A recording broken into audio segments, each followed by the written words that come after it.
you know that I'm no joke. No joke, baby, I'm no joke. Oh, na, na, na. No joke, baby, I'm no joke. Oh, na, na. No joke. Hey, how you doing? This is Talk That Talk, a women's empowerment podcast. I am Remy, aka King Rems. To my right, we got the beautiful Koi. We got Nolay, Faith Fontaine, and Gigi. Today we're going to be... I want that kind of intro. What the hell? Yeah, but like, it's going to be like what? Koi cart, bruv. Like, you know, it's like... It's lit. I got beautiful. Yeah, exactly, you got beautiful. I'm feeling special. There's no pleasing women, you know. Oh, come on. There is no pleasing women, honestly. Come on, girl.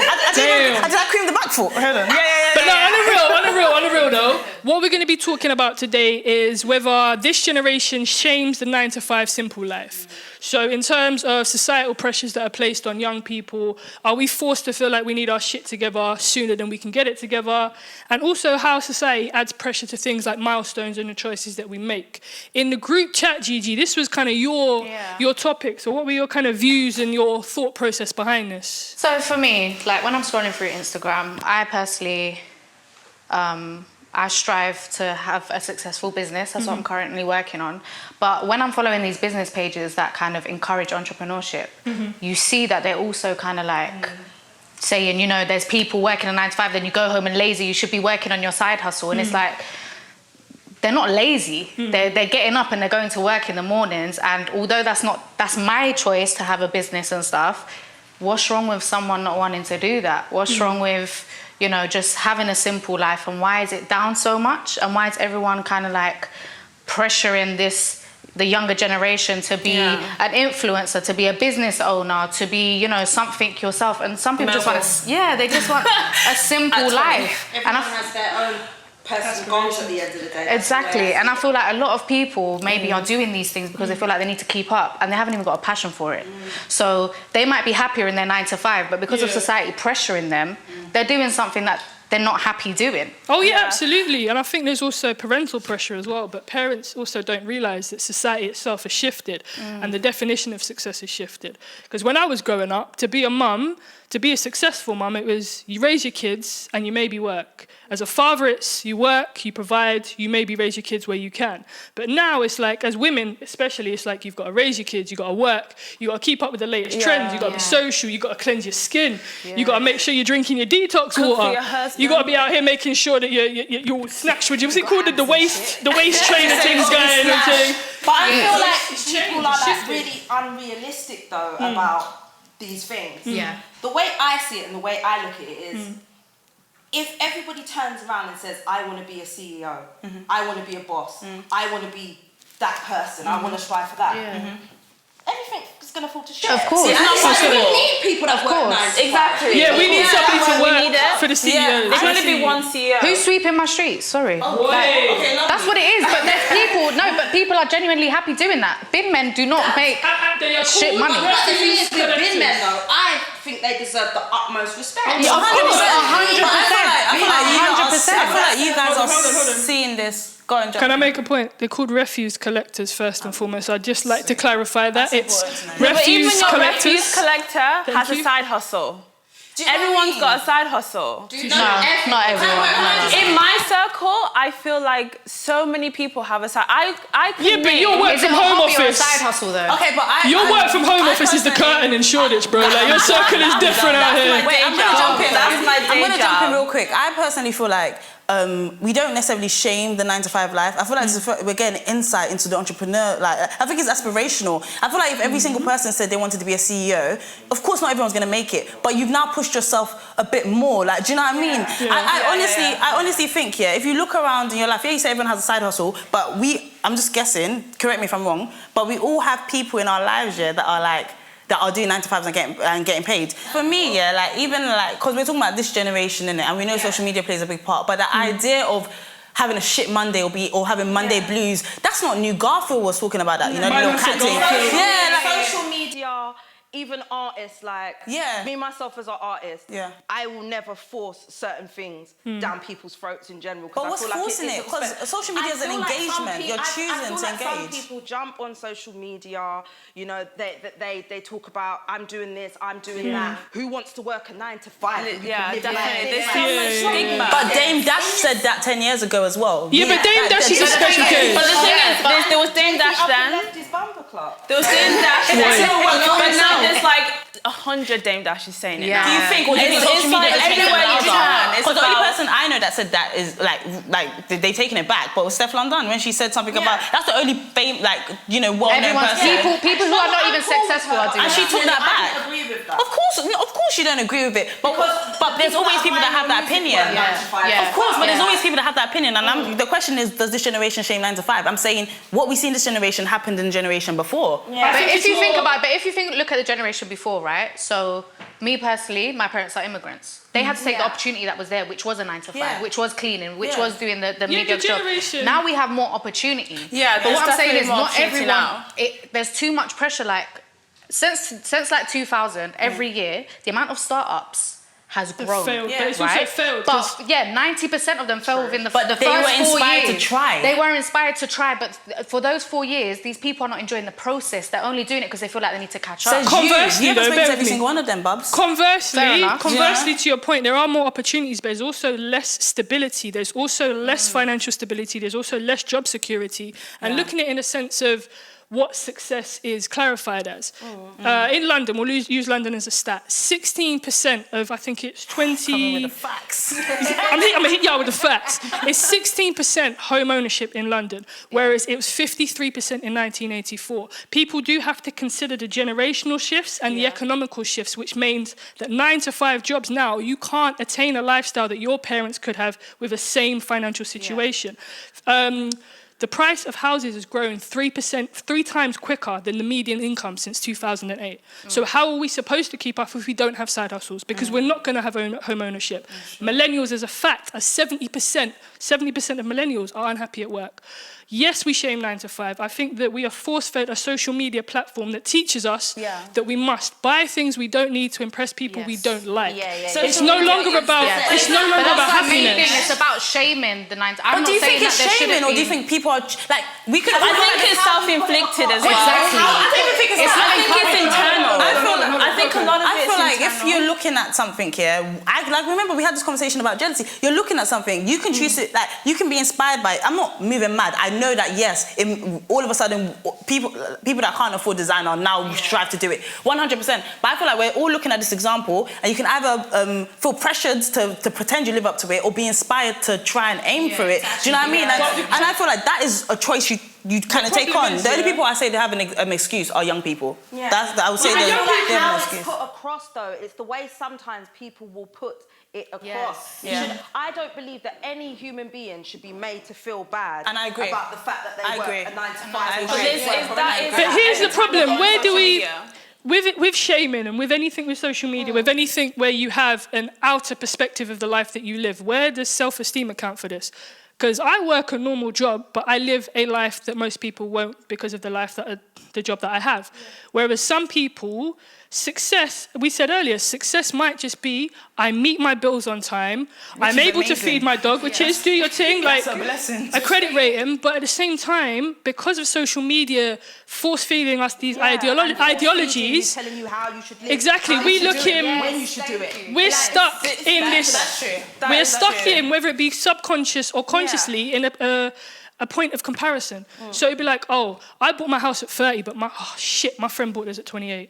Dang, I'm not good enough. It's because you now know it's possible to, you're the person at 30, the person at 30, they feel that type of way. But for like someone who's 21, now it's in their head. Like, this is why representation is important. Now it's in their head that, oh, this might be possible. Like, do you know what I mean? If you, for instance, if you have like a family member, if no one in your family owns houses, it's mad, but social media might be the first place where you see someone like you figuring that out. And so now it's inspires you. Not even everyone wants to know. That's true, but the thing is though, with a 9 to 5, you're very time restrained because you can't do the things you want to do. If you want to set up your own company, it gives you, eventually you're going to have that point in your life where you have time to do the things that you want to do. And I think there's a lot of emphasis now on our happiness and our well-being, which is the good thing about social media pushing this kind of narrative that, you know, you got to do the hustle life. But hustle life is hard as well, you'll be able to fulfill other dreams and aspirations. But do you guys ever feel like...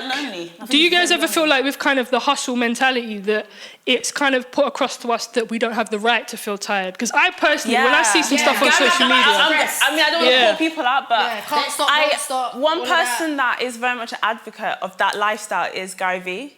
And I love Gary Vee. I like him a lot, and I resting. like just keep going, grind, keep going, like. So who's No. I don't agree because I've seen him speak on stuff. He's a G. That's what he is. No, but if he says that now. He says that now, looking at his life now. But I've heard him say plenty times, when you're starting off, be prepared to make sacrifices. You're going to be tired. You might not be eating right. They don't show the long-term effect that has. Because if you allow yourself to become tired, if you allow yourself to work yourself into the ground, you are then chronically stressed, which affects your mental health, which affects your ability to be functional. Millennials, which I think we are mostly, mostly are lazy. We're all millennials, babes. When I say lazy, is that we want to get to, like, we want to achieve these amazing things comfortably. So, like, someone that this is why I say it's important that people do share their journeys, because I think it's aspirational. Like, for instance, like, not just people that I know there's a lot of you guys perceive that there's a lot of shaming. I agree to a degree, but like with Mercedes Benson, I remember at one point her talking about like working as well as DJing. She's a DJ, and like I think she's doing amazing. And she talks about having a day job as well as see, for me, I had to G-check my excuses when I saw that, because it's important. Like, don't get me wrong, I don't need to see things on social media, but even if it's in my real life, even if it's my... Have you heard of the 80-20 rule? Have you heard of the 80-20 rule? No, tell me. So 80% dedicate to your day job, what actually feeds you. 20% on your side hustle. But to begin with.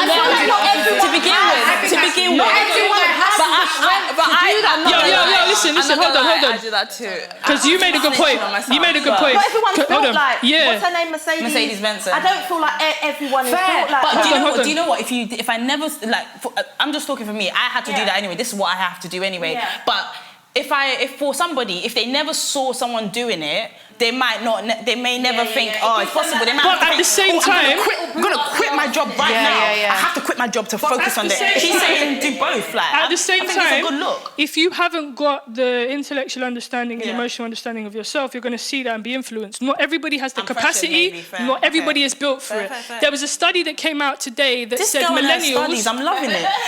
Public health, baby. She knew that she was going to come and hit us with it. Do you know what I mean? We're just here with opinions. But a study shows that millennials get less than an hour per day to themselves to relax. And that is important. I can identify. How do you balance? Because you are booked, busy and fabulous living your life, girl. So how you balance it? I don't. I honestly can tell you now, I don't. What I feel like what happens is I dedicate 1 week to one thing, then I feel bad and I'm like, oh shit, let me do this thing that I've dropped off on. Then I'm like, oh shit, let me go back to this one. I honestly don't know how to balance. Do you feel pulled in very different directions? Oh my God. Sometimes I sit there in bed and I'm like, it's just one person. It's just me. I got dragged this week, like in both things that I'm interested in. I got pulled up both, like, obviously when you're doing things on your own accord, you drag yourself up. But then also in my day job, if I'm being real, like, obviously sis recently got promoted. Hey. Oh, congratulations! Hey, dinner's on you then, yeah? Dinner's on you then, yeah? Well, I can't hear you. The Bluetooth is mad. Bluetooth. I feel like I got dragged, I got pulled up because it was getting to a place where I wasn't, like, I made a really cool point a second ago about work smart, not hard. I still haven't figured that shit out. I'm still out here, like, catching very little sleep, trying to do both and not really seeing the results that match that. And it's a lot. I also get times where I have to be in a zone. I have to be totally, like, whether it's just, it could be just even one day out of the week or one day or a couple days out of the month. I have to totally come away from everything and everyone because although I'm a rapper and I do music, I still see myself kind of like an introvert. But you can do that because you could. And I like to come away. But then I feel like even from like friends, I get I had a little fallout with someone recently who was a friend of mine. I feel so for them. I bet you badded them up. No, it wasn't even that. It wasn't even that. It's like I was booked. Yeah. I was booked basically to fly abroad to perform. The promoter booked me, obviously looked after me there, but everywhere. When you get booked, that's part of it. The promoter's meant to look after you. Yeah. So then he's come over here for his trip and everything to do what he's doing. Yeah. And I've spent like a week, trying to be there, show him around and everything. But then it got to a point, the mixtape's coming, this is going on, that's going on, family things are going on, like I need some time. Overwhelming. He can understand that. He was like, well, this and this, and if you're busy and blah, that's blah, when blah, you've blah. got to be selfish. You just got to be selfish. That shit. That was his choice to do that for you. But that's what I'm saying. I can't take all of that. I'm a person that I need the thing is to come away, recoup. That's how I stay healthy within what I'm doing. And that's how I deliver. And I think everybody needs to be able to do that. People around you to understand. All right, cool then. Collective views. In terms of our generation and social media, are we shamed for having 9 to 5s? And what's your view?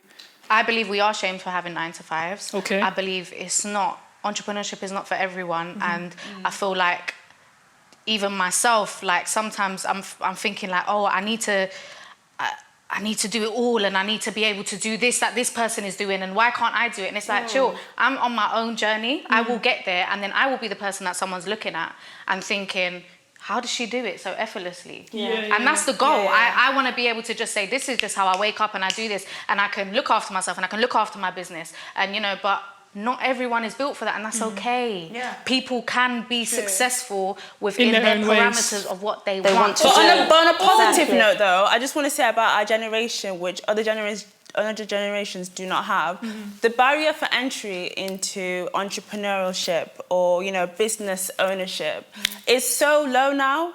Anyone can do it. But it doesn't mean it's going to be successful. It doesn't mean it's going to be a success. But I'm saying previously, like our parents' generation, it's hard to be able to do that. And the opportunities are vast. I'm not inclined to agree there. Also, a hobby as well can turn into a fruitful. Everything my mum told me not to do in school, like do hair, do nails. Now girls are buying houses. Exactly. But I love you, mommy. For real, I do. Times have changed. Yeah. There's been a shift. When I was growing up, you got 5 things that you could be: doctor, lawyer, engineer. Obviously, I'm Nigerian. I never heard any of that. That's because you're African. Accountant. But now, can we not forget that? Please? And then I went and did something else. I went into marketing, and my dad, when I was at uni, he never asked me how my studies were going. Damn. He never. Until I got a job, and he saw, she's doing all.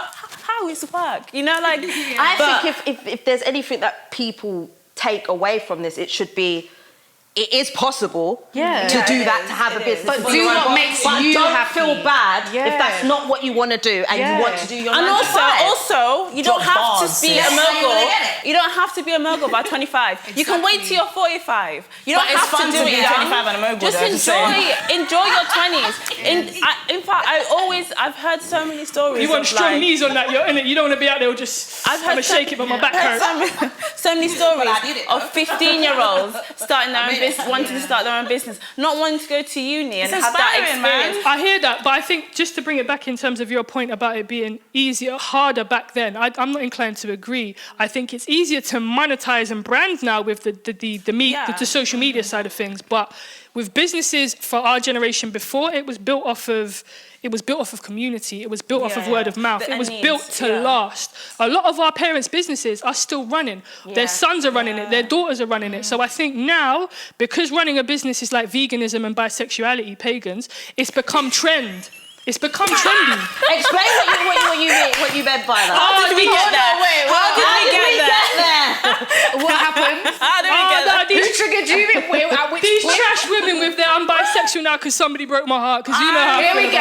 Here we go. Let's get the thoughts and feelings of King Rem does not reflect the opinions of Smells real trashy in that corner over there. But back to the original question and avoiding getting arrested. No, I'm joking. Continue. But bringing it back to that, I think. Please. I just think it's become more trendy. The same way we keep up with... it was a false. The same way we keep up with the latest wig, the latest weave, and the latest cars. It's like, oh, my friend started a business. Let me go and pay £12 to company's house. I'm a business owner now. I just think it's become a fad. I think there's very few people that start a business with the genuine passion of somebody like Gigi in terms of the free experience. Thank you. Very little. Yeah. It's a competition to be like, I'm CEO on 4 things. Motherfucker, what is your turnover? Yeah. You turning over in the bed, that's about it. But if so you feel good, if you want to do it, the shade is mad over here. The shade over here is insane. You don't need no sunglasses. Can you see? Can you see from the shade? I can smell the shades. I can smell it. That's why I didn't get a tan in Jamaica, because I'm just living in my shade. We need more lighting over there. I feel like too much shade. I totally hear what you guys say. We can't ignore the fact that people want to talk more about entrepreneurial victories than they probably do with their 9 to 5. Yeah. Is that how many people are coming out saying they just got promoted? How many people are saying they just got their first business place or their first event or something like that? Yeah. However, someone celebrate, like I get it. If you see someone say something like, oh yeah, but who would want to do a 9 to 5? That's 100% shaming. Yeah. But I feel like what people sharing their super duper amazing victories, whether it's real or fake, that's another question. Yeah. But they're super duper amazing victories. And then people choosing, I'm not including kids are easily influenced, I'm not talking about young people. So are some adults. And the shade doesn't stop over here, you know. But what I'm trying to say is that you can choose 2 ways to react to that. You can either be inspired by it, and I can't I've been over-inspired by it, where it's like I'm breaking my back trying to achieve maybe what I've seen, like in seconds. But then you regulate yourself. That's called excitement, and you regulate yourself. Other people though, you're right, they might just think, yo, let me get the shortcut and live up to it because this is what's expected of me. Now that's unhealthy, I get it. But does that mean we shouldn't have those examples? But let me ask you a question. It's important to have them examples. I don't know about you guys. I've cried real tears because I have been under pressure and I'm tired. Oh and I'm my God, that's a doing wiki this. thing. Like, what the hell? I have to schedule in my cry. And the thing is, you don't cry, you ain't time management. Everyone's got 3 minutes. But I'm like, just get this out. But the thing is, my question is, if we was to put that side of entrepreneurship up as much as we do the positive, they don't. Would people still feel inspired and feel, do you know what, I don't want to work 9 to 5, let me do this. Entrepreneurship is a very lonely life. You're your own account man, you're your own PA, you're your own support, you're your own like at the beginning, let's ignore. So quick, can we let that land? Not to talk of entrepreneurship is a lonely life. It's a lonely life. So I'm saying what we do right now is that people are now able to show that journey more. Yeah, okay, they're not doing it perfectly, but what reality television show was perfect at the start? In reality, they're showing you, do you know what, I got a win today because it's a genuine knee-jerk reaction, I'm happy. Now, don't get me wrong, in the next 10 years of this authentic living, people are going to be crying on, well, they're already doing that, which is not a problem, cry if you got to cry. But people are going to be showing, people are going to show the hard bits because people want to know that. But I feel like when people cry on socials, though, it's corn, bro. I find it cringe, but at the same time, I do look and think, do you know what, this person's going through something serious to take it to social media. It's attention. No, but you have you have to take into account people's mental health as well. Not everyone has the same kind of stability and strength that we do. Some people don't have no support system. And some people look really pretty crying. And they need to vent. And that's what they do. It's a cry for help. I see. Don't get me wrong. Some people do it because they're trolling and they want attention. But some people, literally, it is a cry for help. It's a dangerous way, I think, to put yourself out there. Can we stop crying? Because bring it back. Bring it back. Safe. Got you. Miss Fontaine, what is your view? 9 to 5? Are we shaming? Quick answer. I'm gonna say I think that my mentality, sometimes I'm guilty of that. I'm gonna be 100% honest, but not guilty as in I do it to myself. I shame myself oh, you're just going to work for the man. Oh, am I a dickhead? No. Sometimes I have to be actually, I have a good job. It affords me my lifestyle. I can even help my parents if I need to. Do you know what I mean? Winning. Love that. But at the same time, I'm constantly oh, you should. Where are you in life? You don't own your. So you shame yourself, but you don't shame outwardly. Myself, but I don't outwardly do it. No, because why? Well, you live in your best life, and I think that you're doing amazing. So big up your whole self. Honey. Nolay, what's your view? 9 to 5? We shame. I think a lot of people shame, and a lot of people don't shame. Touche. My view on shaming, you ain't gonna shame me because my job lit. Do your thing, stay in your lane. If you're shaming other people, you've probably got too much time on your hands to get another job. Koi, you telling me? I think I'll double that. I think it is like stay in your lane, but don't feel shame to not try another lane quickly just to see if it suits you. Yeah, but don't shade other people's lanes. I don't think. Listen, Koi said don't shame other people's lanes 100%. Uplift people, make people feel. Even if you don't uplift, make people feel better. Exactly. You don't go to talk. If you ain't got nothing, keep your mouth shut. Absolutely. I will say, I think it's good and nice sometimes to have examples of the most amazing outcomes. Yeah. But that's positive. That's lit. Well, this has been Talk That Talk. We've been talking 9 to 5 shaming. Check us in the next episode. Don't forget to like, comment, share, and do what you gotta do. Appreciate you. No joke, baby, I'm no joke.